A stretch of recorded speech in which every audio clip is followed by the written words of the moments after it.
Sir గారిని మరియు ఈ కార్యక్రమానికి చేసినటువంటి ముఖ్య అతిథులను పెద్దలను కూడా ఈ స్టేజ్ పైకి రావాల్సిందిగా కోరుతున్నాము.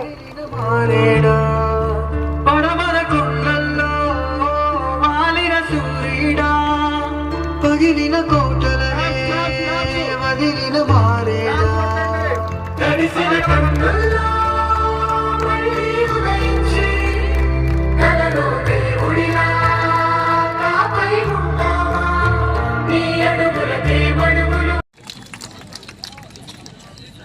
మధ్యలేటి సార్ గారిని వేదికపైకి రావాల్సిందిగా కోరుతా ఉన్నాం.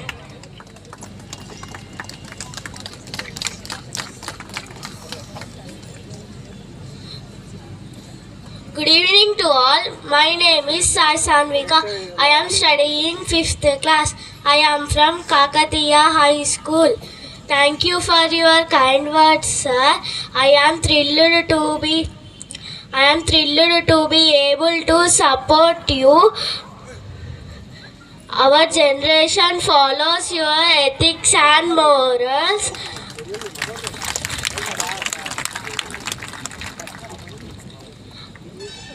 I am proud to be an mission student.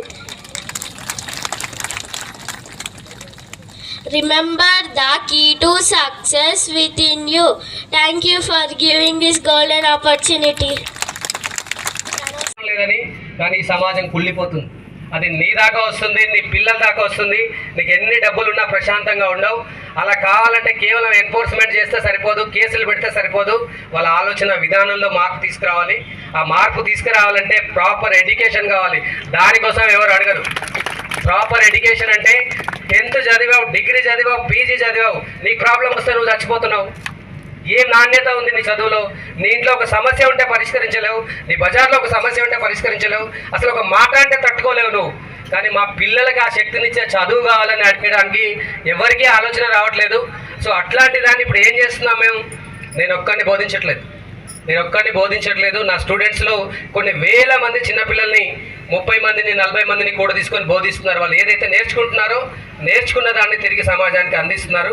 ఒకటి నేను మళ్ళీ చెప్తున్నాను బాధతోటి, నిజంగా వాళ్ళని ప్రభుత్వ ఉద్యోగాలకి ప్రిపేర్ కమ్మంటున్నాను కానీ అసలు ప్రభుత్వ ఉద్యోగాలకి రావద్దు. వాస్తవానికి మన ఆర్థిక పరిస్థితులు బాగలేక, మన కుటుంబ నేపథ్యం, సామాజిక నేపథ్యం వల్ల ఉద్యోగం కావాలనుకుంటున్నాం కానీ ఆ ఉద్యోగంలోకి వచ్చామంటే మనకు సంఖ్యలు పడ్డట్టే. ఎలాంటి సంఖ్యలు పడతాయంటే మనకి అన్ని రకాల లిమిట్స్ వస్తాయి. 6.5 సంవత్సరాలు నేను మీకు ఉద్యోగం చేశాను. ఉద్యోగంలో కూడా మ్యాక్సిమం 90% సాటిస్ఫాక్షన్ ఉంది నాకు. అంతకు మించి ఎడ్యుకేషన్లో పనిచేశాను. ఇది వింటే వినొచ్చు, నేను మా డిపార్ట్మెంట్ అధికారులు వినొచ్చు, ప్రభుత్వం వినొచ్చు. లక్షల మంది ప్రజలకి ఇక్కడ వేదికగా 2 తెలుగు రాష్ట్రాల్లో లక్షల మందికి రీచ్ అయ్యాను, కనెక్ట్ అయ్యాను. ఇప్పుడు నాకు ఇచ్చినటువంటి ఉద్యోగం ఏంటి అంటే మల్కాజ్గిరిలో ఒక డిస్టిలరీ అంటే మందు తయారు చేసేటటువంటి ఫ్యాక్టరీలో నువ్వు పొద్దున్న నుంచి సాయంత్రం దాకా కూర్చో. స్టూడెంట్స్ని కలవకు, విద్యార్థుల్ని కలవకు, ప్రజల్ని కలవకు, చైతన్యం చేయకు. మందు ఎక్కడైతే తయారైతుందో ఆనే కూర్చో, నువ్వు లాక్ అయిపో అందులో అని చెప్పేసి 6.5 సంవత్సరాలు నేను ఆగి ఉన్నందుకు నాగర్ కర్నూలు నాకు ఇచ్చిన బహుమానం. ఇంకా ప్రజల్ని కలవకుంటా అంటే అది ఇక్కడి నుంచే జరిగింది. ఆ ప్రయత్నం కూడా మళ్ళీ ఎక్కడికి వెళ్తే ఆ జిల్లాలో చైతన్యం